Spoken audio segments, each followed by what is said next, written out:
tentang aturan-aturan yang harus kita taati, terutama tentang apa sekarang yang paling harus kita ingat, coba? Protokol kesehatan. Ada berapa protokol kesehatan yang harus kita laksanakan? 5. Ingat semua? Ingat, bukan diingat saja, tapi juga mantap, dilakukan. Apa yang pertama? Iya, yang kedua? Sudah cuci tangan belum? Sudah. Yang ketiga? Mantap. Yang keempat?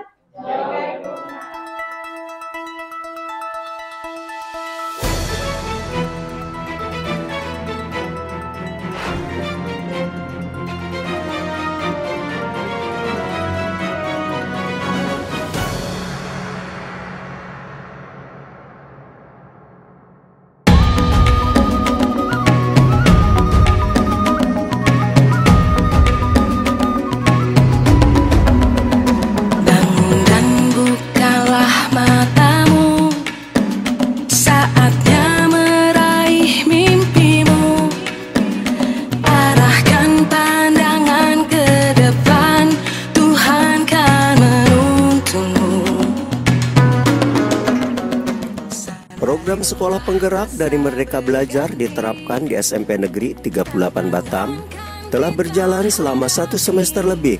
Selama itu pula, penerapan dari konsep-konsep sekolah penggerak telah diimplementasikan oleh guru penggerak dalam pembelajaran berbasis kurikulum prototipe dalam perwujudan pembentukan profil pelajar Pancasila.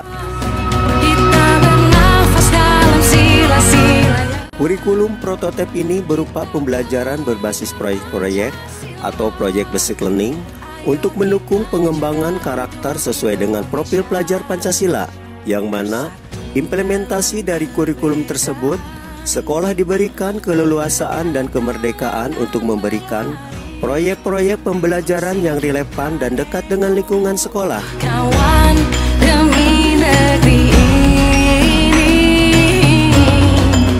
Di SMP Negeri 38 sendiri, penerapan pembelajaran berbasis proyek ini pada semester 1 telah dilaksanakan 2 proyek dari 7 proyek terkait pembentukan karakter dan profil pelajar Pancasila, yakni berupa proyek kearifan lokal dan proyek bangun jiwa dan raga.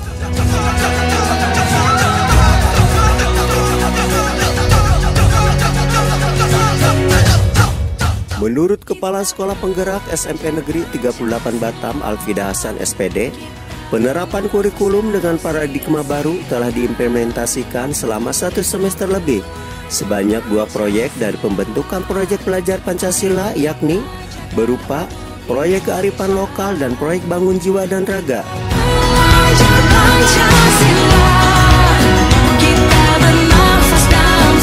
Dijelaskan Alfida, kurikulum diterapkan di sekolah penggerak ini sedikit berbeda dengan kurikulum diterapkan di sekolah konvensional, yakni di sekolah penggerak ini pembelajaran berupa diferensiasi sebagai profil pembelajaran yang mengakomodir kebutuhan belajar siswa, di mana mengharuskan pendidik mencurahkan perhatian dan memberikan tindakan untuk memenuhi kebutuhan khusus siswa, sehingga memungkinkan guru melihat pembelajaran dari berbagai perspektif. Pandangan ke depan, Tuhan kan menuntunmu. Sadarilah masa berganti. Waalaikumsalam warahmatullahi wabarakatuh. Bu, kita kan dipercaya sebagai sekolah penggerak. Benar. Dan ini kan perjalanannya sudah 1 semester. Iya. Nah, selama 1 semester seperti apa sih ini implementasi yang kita terapkan kepada siswa dan guru juga? Oke. Kalau untuk guru, kita melaksanakan di awal dulu kita melaksanakan IHT pembekalan. Itu sudah kita lalui ya. Sudah kita lalui. Implementasi kepada anak seperti apa? Kalau untuk anak-anak kita itu melaksanakan pembelajaran paradigma baru, di mana rohnya itu adalah pembelajaran berdiferensiasi. Maksudnya kita melaksanakan pembelajaran itu sesuai dengan gaya belajar, minat dan bakat anak-anak. Meskipun memang belum maksimal ya, karena ini kan baru berjalan 1 semester.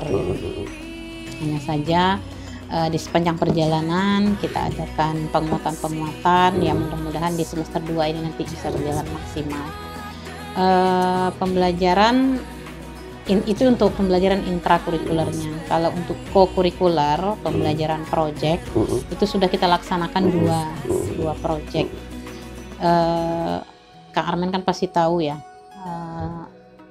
bahwa pembelajaran di program sekolah penggerak ini adalah untuk mewujudkan profil pelajar Pancasila, gitu ya. Baik dalam intrakurikuler, pembelajaran reguler, kokurikuler di project maupun di ekstrakurikuler. Nah, ekstrakurikuler kan sementara ini belum boleh jalan dulu karena memang kita masih dalam suasana pandemi ya. Tapi kalau intrakurikuler, alhamdulillah udah 1 bulan kita PTM di semester 1. Untuk kokurikuler itu di semester 2, di semester 1 yang lalu kita sudah jalan 2 project. Yang pertama temanya beriman, bertakwa kepada Tuhan Yang Maha Esa dan berakhlak mulia. Itu kita laksanakan kegiatannya senam irama, di mana senam itu anak-anak yang membuat gerakan sendiri, mencari musik sendiri. Dalam proyek itu kita ingin menilai seberapa besar kerjasamanya.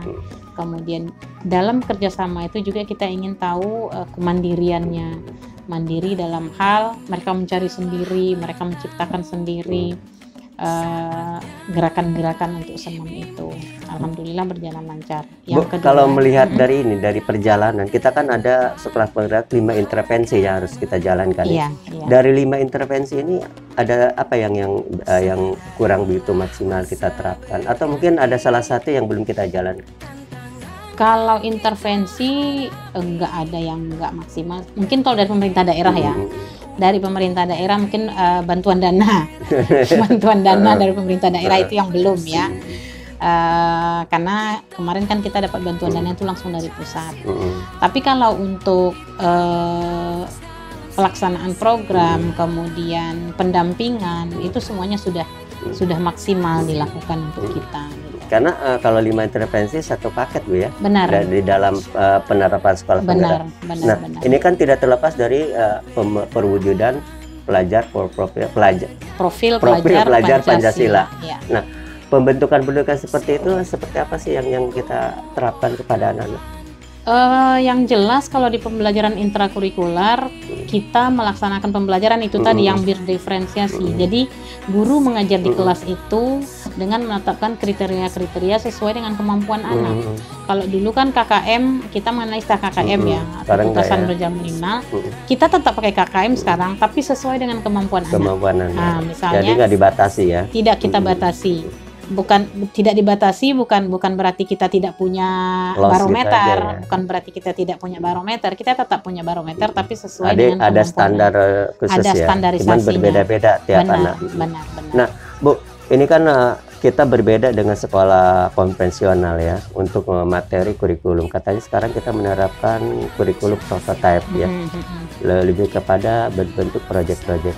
Betul. Nah, apa perbedaan dari kurikulum ke-13 yang konvensional dengan ini sekolah penggerak ini? Yang membedakan ya Pak? Yang kalau pembelajarannya itu tadi yang jelas ya, pembelajaran yang berdiferensiasi. Kalau di K13 satu KKM itu berlaku untuk semua anak. Kalau sekarang masing-masing anak punya KKM sendiri. Punya KKM sendiri. Kenapa? Karena gaya belajarnya berbeda, kemampuannya berbeda, kemudian juga minatnya juga berbeda. Anak yang senang olahraga, nggak mungkin kita paksakan dia harus bagus di matematika. Tapi dia harus belajar matematika dengan standar yang tentunya berbeda dengan anak yang memang hobinya di matematika. Artinya ada riwayat pembelajaran anak tiap anak. Ya, kita di awal dulu kita sudah melaksanakan tes diagnostik, utamanya tes gaya belajar anak ya. Tes gaya belajar anak, kemudian juga minat anak, kemana anak ini cenderungnya gitu. Nah, dari gaya belajar anak itu, guru juga harus mempersiapkan strategi-strategi sesuai dengan gaya belajar anak itu. Anak yang belajarnya auditori, tidak mungkin kita paksakan dia untuk bergerak sana sini. Dia pasti akan tersiksa sekali gitu. Tapi anak yang bergerak sana sini, tak mungkin kita suruh dia duduk untuk menonton sebuah video dalam waktu yang lebih lama gitu. Jadi kita serahkan kepada anak, misalnya kayak mata pelajaran olahraga yang jelas ya, untuk melakukan warming up ya, pemanasan itu guru olahraga bisa menyuruh anak yang hobinya lari silahkan lari, anak yang hobinya naik turun tangga ya silahkan naik turun tangga, pokoknya melakukan pemanasan dengan cara yang berbeda. Dan ada implementasi kayak macam project based learning ya, berbentuk project PBL itu. Betul. Kalau PBL yang bentuk nyata yang dihasilkan oleh seperti apa sih? Kemarin yang kita hasilkan di kearifan lokal. Kearifan lokal. Ya, di kearifan lokal. Seperti apa temanya itu? Kearifan lokal. Anak membuat hasil karya dari limbah laut. Dari limbah laut. Nah, handicraft ya, Bu? Iya. Di situ juga kita laksanakan pembelajaran berdiferensiasi. Anak yang benar-benar tinggalnya di dekat laut otomatis kan bisa mengumpulkan lebih banyak hasil limbah laut nih. Tapi anak yang tinggalnya agak jauh kan dia kesulitan. Nah, kita beri kebebasan, mau dia pakai kerang, kulit kerang, cangkang kerang, mau dia pakai gonggong, mau dia pakai apa saja, yang penting hasil limbah laut. Jadi kita tidak tetapkan, kalian harus membuat hasil karya dari gonggong, ya enggak seperti itu. Kalau dulu kan kita seperti itu, anak-anak kita membuat limbah laut, gonggong. Atau kita membuat kerajinan tangan dari bahan akrilik misalnya. Tapi kalau sekarang kita tidak seperti itu lagi. Dengan tema bebas, Bu ya? Temanya tetap sama. Temanya tetap sama, hasil limbah laut, tapi materialnya, bahannya yang berbeda. Tergantung anak mencarinya dapatnya yang apa. Selama ini, Bu, selama perjalanan 1 semester ini, ada nggak keluhan-keluhan dari guru ketika menerapkan sekolah penggerak itu, apa yang dikeluhkan selama ini? Yang dikeluhkan guru selama ini ya yang jelas belum memahami bagaimana cara menyusun modul ajar yang benar, ya kan? Yang sesuai di penilaian. Kemudian ya itu tadi pembelajaran berdiferensiasi itu, karena ini kan barang baru nih, barang baru dan kita tahun pertama. Tahun pertama itu kalau orang Inggris suka bilang kan the first must be the victim. Tapi kalau kita sih tidak mau seperti itu. The first must be tough ya. Yang pertama itu harus lebih kuat. Karena dia pertama harus jadi ini dulu, harus jadi tameng dia di depan gitu. Itu sih kalau untuk komitmen, kawan-kawan semuanya komit. Meskipun masih ada yang merasa lebih nyaman dia mengajar dengan sistem di K13 dulu gitu. Tapi kalau komitmen secara keseluruhan saya bisa katakan kawan-kawan komitmennya tinggi, terbukti dengan kalau kita mengikuti pelatihan, semuanya ikut, semuanya mengikuti apapun tugas-tugas, semuanya diselesaikan. Kalau hasil kan kita nggak bisa bicara sekarang kan, karena ini kan baru berjalan. Gitu. Bu, segala sesuatu itu bisa terbentuk dan bisa terlaksana bila mana kita memang dilengkapi dengan sarana prasarana yang memadai ya. Betul. Bisa terlaksana sekolah penggerak dengan baik. Nah, selama ini apa yang kendala untuk sarana prasarana sendiri? Kalau untuk perangkat keras ya, kalau untuk perangkat keras kita fasilitasi kawan-kawan guru ini dengan laptop supaya mereka mudah untuk karena kan di sekolah penggerak ini kan termasuk ke digitalisasi kan, programnya digitalisasi sekolah, kita lengkapi dengan itu. Kemudian sekarang alhamdulillah semua kelas kita sudah ada jaringan internetnya, wifi ya, dan kita akan, berarti belum ya, kita akan memberikan kita memberikan kesempatan kepada anak-anak untuk sekali-sekali pakai gadget belajarnya, supaya mereka mudah mencari sumber belajar dan sebagainya itu. Tapi kalau untuk yang itu yang kerasnya ya, yang terlihat. Kalau untuk yang lunaknya, ini teman-teman membuat sebuah kelompok di mana mereka bisa sharing permasalahan-permasalahan yang mereka hadapi di dalam belajar dan mereka cari solusinya bersama. Mungkin dari hasil MONEP oleh namanya pelatih ahli ya, itu kita tuh apa sih kekurangan-kurangan, mungkin referensi yang diberikan kepada kita sebagai penerapkan sekolah penggerak. Oh, kalau MONEF itu kan kita kan dari bareng-bareng. Evaluasi lah selama kita kan bareng-bareng dengan ya. Kita kan bareng-bareng dengan pelatih ahli kita duduk, dengan DKP kita duduk. Di samping itu kepala sekolah juga ada coaching secara individu ya. Itu kita bahas hasil MONEF, dengan LPMP juga kita duduk. Yang belum maksimal yaitu pelaksanaan pembelajaran berdiferensiasi itu yang masih ini ya. Itu yang masih belum. Padahal sebenarnya kan itu rohnya pembelajaran paradigma baru ini. Sebenarnya apa sih kendala yang paling krusial sekali, Bu? Karena kita masih berjalan. Masih berjalan. Masih adaptasi ya. Benar. Dengan ini program tersebut. Kang Armen mungkin ndak lupa ya, di kurikulum 2013 dulu berapa tahun kita harus penyesuaian dari KBK itu. Sosialisasinya. Iya, berapa tahun kita. Sementara ini baru tahun pertama semester 1. Wajar dong masih banyak miss-nya di sana sini. Kita ini grade berapa sih, Bu?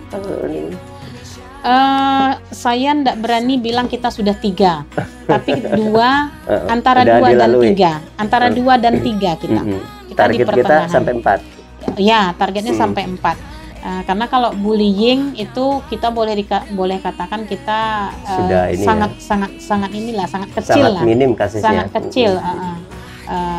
Walaupun ada mungkin itu sifatnya hanya wajar-wajar aja. Iya, masih bisa kita kategorikan, masih bisa kita kategorikan kenakalan remaja lah. Agen perubahan yang sudah kita bentuk itu juga meskipun belum sepenuhnya berjalan, tapi ada imbas positifnya. Gitu kepada anak-anak. Apalagi kemarin kan udah diimplementasikan lewat Truth Day, Bu ya. Iya. Dan semua sudah tahu apa keberhasilannya. Benar. Bu, setelah 3 tahun kita mengembang, seperti apa sih sekolah ini nantinya? Kalau di tahapannya sekolah penggerak itu ya kita berharap kita bisa berada di level 4 pastinya. Perundungan sudah tidak terjadi. Kita berada di level 4. Terus kita output anak yang dihasilkan seperti apa? Output anak ada perkembangan sikapnya, ya, perkembangan sikap. Karena kalau sikap kan perkembangannya yang bisa kita nilai. Lebih kritis mungkin ya. Lebih kreatif, lebih kritis. Sekarang mulai sih sudah mulai terbentuk. Nalar kritisnya sudah mulai terbentuk. Kalau sekarang kan kita untuk kritis, anak-anak kita masih belum lah, levelnya masih, kalau untuk kritis kita masih level 1 gitu. Kalau asesmen kemarin yang AKM kita berada di urutan berapa? Belum keluar. Tapi dari hasil ini, hasil monitoring kepada anak-anak atau wawancara dengan anak gimana? Menurut anak-anak ya lumayan berat sih. Lumayan berat. Bagi sebagian anak berat. Ya. Karena sistem random ya. Betul. Dan kita melaksanakan bukan hanya kelas 8 loh. Kita di kelas 7 juga. Ya, lebih banyak ya. Lebih banyak kita karena sekolah 90 penggerak. orang ya. Karena kita sekolah penggerak gitu. Bu, terakhir harapan mungkin dengan diterapkan sekolah penggerak udah berjalan ini, apa harapan Ibu yang paling diharapkan dari pemerintah, dari masyarakat? Ini nanti sebenarnya akan kami deklarasikan tanggal 7. Ya. Apa tuh? Sekolah impian. Sekolah impian. Iya. Rencana kita mau mengundang kepala dinas. Kayak mimpi bersama itu ya? Iya benar. Ini kan dalam rangka masih ulang tahun sekolah nih. Yang kemarin tanggal 31 ini rangkaian acaranya. Rencana nanti tanggal 7 kita mau undang kepala dinas, tokoh-tokoh masyarakat, perangkat daerah.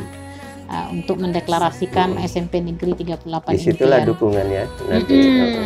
Tapi kalau saya pribadi, saya selaku pimpinan di sekolah ini berharap pastinya pengembangan sikap anak kita ini bisa lebih baik lagi gitu kan, terutama di kreatif dan bernalar kritisnya. Kalau beriman, gotong royong, mandiri itu insya Allah sudah jauh kita berada di level 3 pun saya sudah berani katakan gitu. Tapi kalau untuk kritis, untuk kreatif, kayaknya kita masih harus berpacu dengan waktu.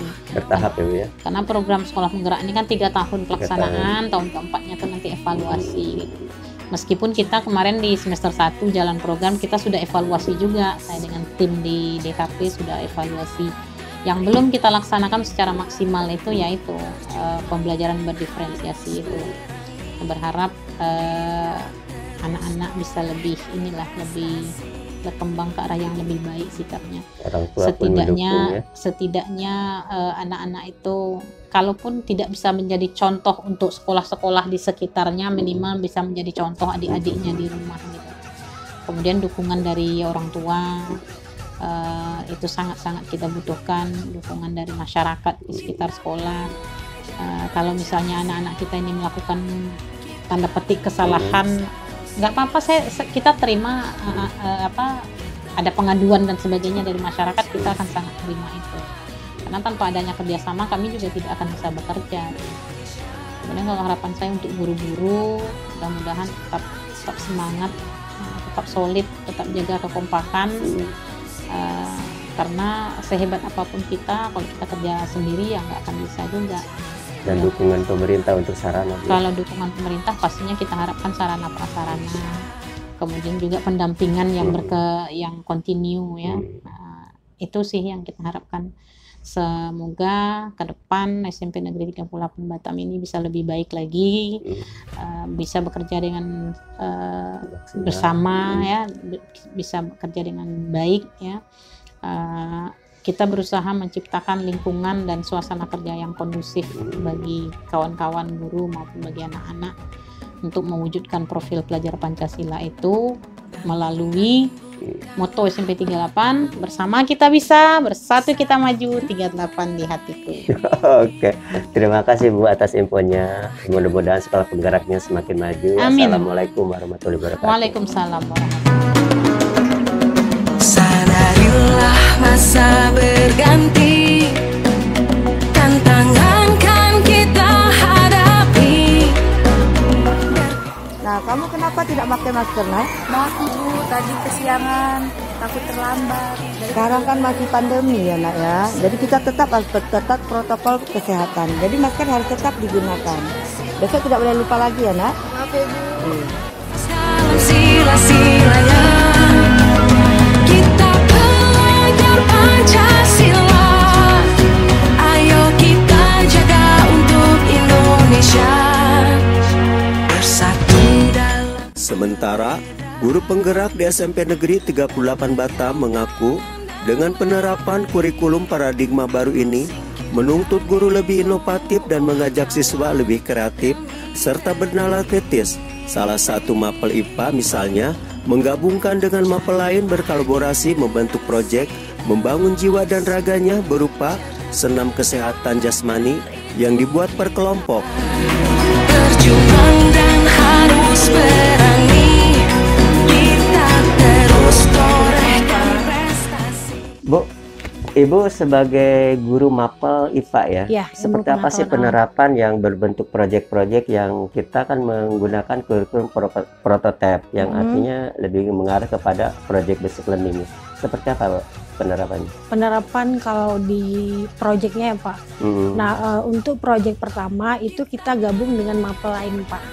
Nah ada mapel PJOK, IPA, agama. Nah itu kita berkolaborasi antara berbagai mapel. Nah itu proyek pertama itu temanya bangunlah jiwa dan raganya. Nah itu senam kesehatan jasmani Pak. Jadi senam sehat yang kita laksanakan. Nah itu per kelompok Pak. Per kelompok. Jadi setiap anak kita suruh anak tersebut membuat kelompok masing-masing kelas. Nah setelah kita buat kelompok kita bagi. Setelah itu kita suruh anak untuk berkreativitas menurut apa sih yang mereka mau untuk proyek dalam senam sehat ini Pak. Kalau bentuk karya apa Bu? Kalau karya kebetulan kita kan temanya bangunlah jiwa dan raganya ya Pak ya. Artinya jadi nggak ada ya karyanya, ya? belum ada karya Pak. Beda dengan proyek-proyek ya? Atau kearifan lokal, kewirausahaan itu pasti ada karyanya. Tapi kalau untuk kesehatan ya hanya kebugaran jasmani saja. Fisik ya? Ya fisik, lebih ke jasmani fisik. dan rohani yang Ya, kita benar. bentuk ya? Benar Pak. Bu, dalam implementasi selama 6 bulan untuk sekolah penggerak ini apa ada kendalanya? Kendalanya untuk implementasinya dalam penerapan pembelajaran berdiferensiasi ya Pak ya. Nah itu kita harus mengelompokkan anak tapi yang tidak diketahui anak. Nah kita kelompokkan menurut gaya belajarnya seperti ada kinestetik, audio, visual. Nah setiap anak itu kan memiliki pola belajar yang berbeda-beda. Mereka senangnya di mana gitu. Ada anak yang belajar senangnya mendengar, ada anak senangnya melihat, dan ada anak senangnya lebih dalam gerakan Pak. Nah, itu jadi saja melihat sih. kemampuan anak Kemampuan sendiri ya. anak. Nah Bu, selama ini kan kalau nengok dari pembelajaran agak sedikit beda ya dengan konvensional K13. Iya. Perbedaan yang paling signifikan apa nih Bu? Anak bukan dituntut ya Pak. Kalau untuk konvensional itu anak lebih banyak mendengarkan guru gitu kan, terus pembelajaran terkesan monoton. Kalau sekarang? Kalau sekarang anak ikut aktif. Dan Hmm. kita sebagai guru harus lebih kreatif, Pak. Lebih kreatif dan inovatif ya. Ya, lebih kreatif dan inovatif. Jadi tidak hanya anak mendengarkan ceramah, terus anak dituntut untuk mengerjakan tugas saja, tapi kalau pembelajaran berdiferensiasi ini, anak ikut berperan aktif. Tidak hanya diam, tidak hanya mendengarkan. Makanya saya sebagai seorang guru mencari metode-metode yang bisa membuat anak itu bagaimana sih caranya mereka bisa bernalar kritis, bisa lebih kreatif. Jadi dipancing dulu, mengajak Pak. anak untuk lebih kreatif, lebih aktif dan kreatif. Tapi kalau untuk mandiri bergotong royongnya, saya lihat yang terjadi pada penerapan sekolah penggerak ini sudah mulai. Berapa persen keberhasilan daripada penerapan ini? Kalau melihat dari ini pergerakan 6 bulan. Kalau persennya ya Pak ya, kalau persennya ya saya rasa sudah 50%. 50% sudah diterapkan. Ya sudah diterapkan. Yang sisanya 50% lagi? Ya ini sedang masih proses, adaptasi. proses Pak. Assalamualaikum. Waalaikumsalam warahmatullahi wabarakatuh. Bu, di dalam penerapan kurikulum ini sekolah penggerak, katanya kalau pelajaran matematika tuh anak dibawa ke lebih real lagi, apa yang dipelajari dibawa ke dunia nyata. Seperti apa sih konsep-konsepnya? Kalau matematika ini kan biasanya selalu berkaitan kan dengan hitung-hitungan, dengan angka-angka. Jadi kalau sekarang itu kami itu lebih kayak dari pelajaran kami langsung bawakan ke alam. Contoh nih pada materi awal itu mengenai bilangan bulat. Nah, kita semua udah tahu kalau bilangan bulat itu kan sebuah bilangan yang memang selalu berkaitan dengan apapun kehidupan nyata, mau dari segi hitung menghitung, terus dalam kayak dalam bertransaksi juga. Pokoknya bilangan nih pasti akan kita pakai sampai kehidupan masa depan ke depannya. Itu ya, proyek-proyek adalah anak dibawa ke alam nyata itu ya? Iya, ke dunia nyata. Artinya mereka lebih real ya mempelajari matematika, tidak hanya sekedar angka-angka aja. Nah, apa kesulitan Ibu ketika menerapkan konsep-konsep seperti itu, Bu? Kesulitan, kalau kesulitan kita sebagai guru pasti semuanya mengalami kesulitan, terutama ya. Cuman kasusnya berbeda-beda ya? Iya, berbeda-beda. Kayak contohnya biasa matematika ini anak-anak pasti mengharapkan selalu dari guru dan guru, mulai dari rumusnya, cara menghitungnya. Tapi dalam pembelajaran berdiferensiasi, kalau konsep sekarang kita lebih mengikuti kemauan siswa. Apalagi di zaman digitalisasi sekarang, anak-anak lebih aktif kan, mau dari YouTube, mau dari aplikasi TikTok, Instagram. Nah, oke, harapan Ibu dengan diterapkan sekolah penggerak itu seperti apa sih?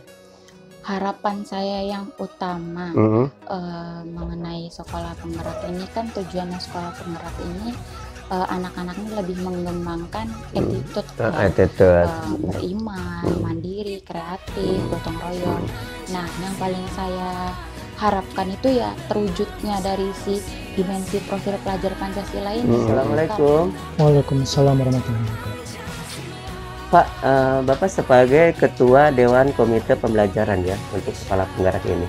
Nah, sejauh ini apa keluhan-keluhan daripada guru penggerak yang disampaikan kepada Bapak? Katanya kan ada pembelajaran yang konsepnya memang agak berbeda dengan konvensional. Apa keluhan dari mereka ini? Sejauh ini sih kendala bagi teman-teman dalam pembuatan modul ajar. Modul ajar. Kemudian karena sekarang kan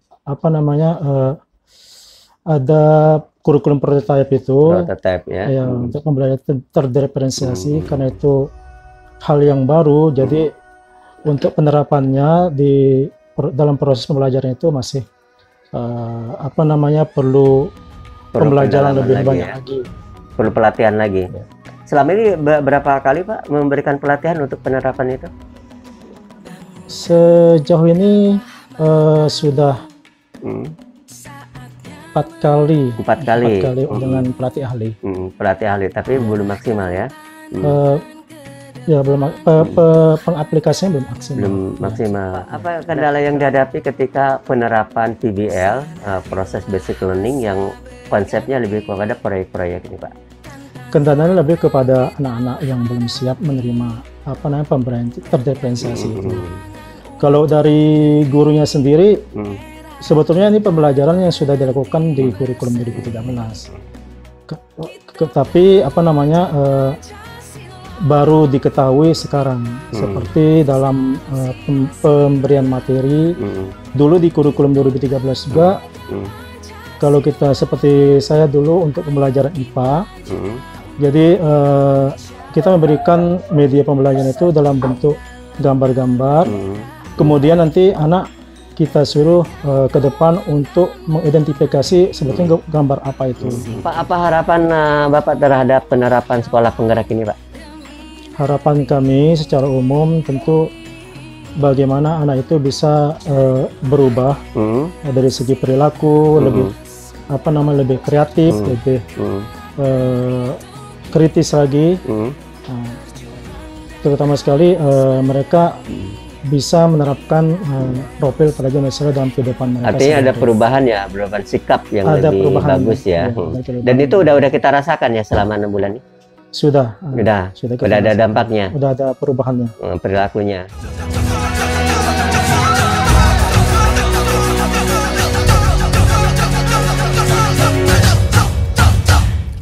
Para siswa sendiri saat diwawancarai mengaku senang dengan penerapan kurikulum diterapkan di sekolah penggerak ini karena tidak membosankan dan tidak melulu belajar di kelas.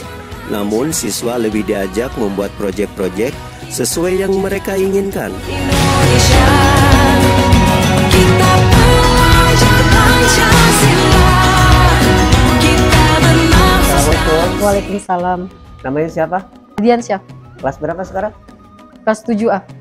Kamu kan katanya lagi ngerjakan proyek-proyek ya di sekolah penggerak ini. Proyek apa aja? Satu proyek senam kreasi, Kreasi. membangun jiwa dan raga. Oh, itu program membangun jiwa dan raga. Iya. Keduanya, Karifan lokal, kearifan lokal berbentuk apa tuh? seperti limbah laut Limbah laut. untuk dijadikan barang yang berguna lagi. Kalau kamu bikin limbah laut tuh menjadi apa tuh? Kotak tisu, Oh, kotak tisu. Udah dibuat? Udah. Bahannya dia dapat dari mana? dari laut. Oh, cari dari laut. Habis proyek itu, proyek apa lagi yang kamu kerjakan nantinya? Belum ada informasi, mungkin nanti akan dilanjutkan. Ada proyek-proyek lagi? Insya Allah ada. Ketika kamu menerapkan proyek itu sulit nggak sih? Nggak terlalu sulit karena kan dikerjakan sama-sama. Ini satu kelompok dibikin kelompok ya, Dek? Ya di kelompok. Kelompok. Berapa kelompok itu dalam kelas? 6-7 orang. Kalau Intan lagi ngerjakan proyek apa, Dek? Proyek itu apa namanya, tentang Pembuatan apa? pembuatan kerang. Kerang ya? Iya. Kerang gimana? Membentuk kayak gimana? Tas atau apa? Membuat Asbak? kerajinan tangan. Kerajinan tangan. Iya. Udah ada? Sudah ada, Pak. Udah ada. Terus dengan kerajinan tangan itu siapa yang ngajarin? Guru prakarya kah atau guru itu sendiri? Guru prakarya. Guru prakarya. Gimana harapan Intan dengan penerapan sekolah penggerak ini? Pertama bangga ya, Iya, bangga. jadi sekolah penggerak ya. Iya. Kedua harapannya Intan lebih maju lagi, lebih maju kreatif, lagi, ya. lebih cerdas, bernalar kritis ya. Iya. Kita pelajar Pancasila.